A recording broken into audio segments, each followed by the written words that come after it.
Hello guys, welcome back to Sirappu media 2.0. நான் உங்கள் Uday.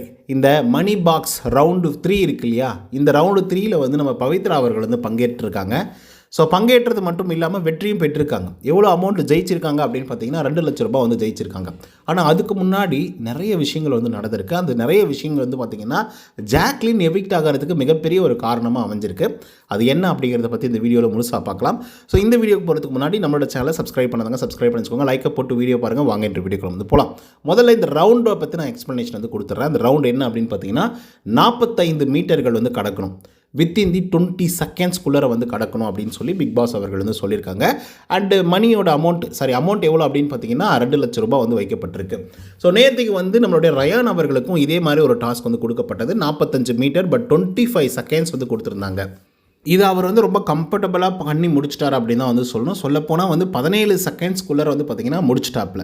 So அதனால் ரயான் அவர்கள் உள்ளேயும் வந்துட்டார், 2 லட்ச ரூபாய் வெற்றியும் பெற்றுட்டாரு. ஸோ இதை தொடர்ந்து 3வது ரவுண்டு இன்றைக்கி தான் வந்து நடைபெறுது. சரிங்களா, இந்த 3வது ரவுண்டு வந்து நடைபெறும்போது ஏகப்பட்ட குளறுபடிகள் வந்து வருது. ரீசன் என்ன அப்படின்னு பார்த்தீங்கன்னா, ரயான் முன் வரலை, முத்துக்குமரன் முன் வரலை.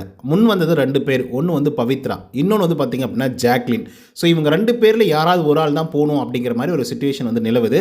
ஜாக்லின் வந்து இல்லை, நான் வந்து போகிறேன், என்ன வேணால் ஆகட்டும், இது எதானா ஆகட்டும், நான் வந்து போகிறேன், பரவாயில்ல, எல்லாருமே ட்ரை பண்ணுறீங்க, நீங்கள் எல்லாருமே, நானும் ட்ரை பண்ணுறேன் அப்படின்னு சொல்லி அவங்க ஒரு ஸ்டாண்ட் எடுக்கிறாங்க. பட் பவித்ரா அவர்கள் வந்து என்ன சொல்கிறாங்கன்னா, ஜாக்லின் நீங்கள் வந்து கேமை நல்லா விளையாடி இருக்கீங்க, உங்களுக்கு ஒரு ஹோப் இருக்குது, நானும் அதை நம்புகிறேன், நான் வந்து பணப்பட்டி எடுக்கலனா கூட, எடுக்காமல் நான் வெளியே போயிட்டேன் அப்படின்னா கூட எனக்கு அதை பற்றி எந்த விதமான கவலையும் இல்லை. ஏன்னா நானே அதை தான் டிசைட் பண்ணியிருக்கேன்.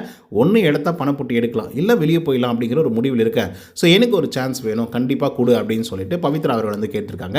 இது தொடர்ந்து ஜாக்லின் அவர்கள் ரொம்ப நேரம் டிஸ்கஷன்லாம் பண்ணியிருக்காங்க. பட் இருந்தாலும் சரி ஓகே நீ போ அப்படின்னு சொல்லி அனுப்பிச்சிருக்காங்க. இப்போ பிரச்சனை என்ன அப்படின்னு பார்த்தீங்கன்னா, பவித்ரா போயிட்டாங்க, அதுக்கப்புறம் வேகமாக ஓடுறாங்க, 45 மீட்டரை வந்து கடக்கிறாங்க. கடந்தது மட்டும் இல்லாமல் பணப்பட்டியை தூக்கிட்டு மறுபடியும் 45 மீட்டரை கடந்து பிக் பாஸ் வீட்டுக்குள்ளேயும் வந்திருக்காங்க. 2 லட்ச ரூபாய் ஜெயிச்சிருக்காங்க. சரிங்களா, இப்போது பவித்ராவோட அக்கௌண்ட்டில் 2 லட்ச ரூபாய் ஆட் ஆகிருக்கு.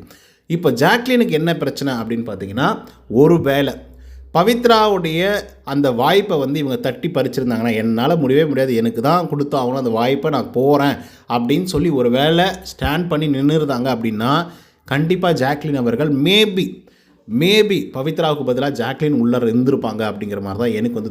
ஏன்னா 20 செகண்ட்ஸ்குள்ளே 45 மீட்டர்ஸை கடக்கிறது அப்படிங்கிறத ஆல்ரெடி ஒரு மார்ஜின் செட் பண்ணி வச்சுட்டாங்க. ஸோ அதனால் ஈஸியாக கடந்திருக்க முடியும் அப்படிங்கிற மாதிரி தான் வந்து இருக்குது. ஆனால் ஜாக்லின் கொஞ்சம் முழுக்காக இருப்பாங்க. ஸோ அது கொஞ்சம் கஷ்டம் தான். ஆனால் அவங்க எவிக்ட் ஆகிருக்காங்க. பவித்ரா 2 லட்ச ரூபாய் ஜெயிச்சிருக்காங்க.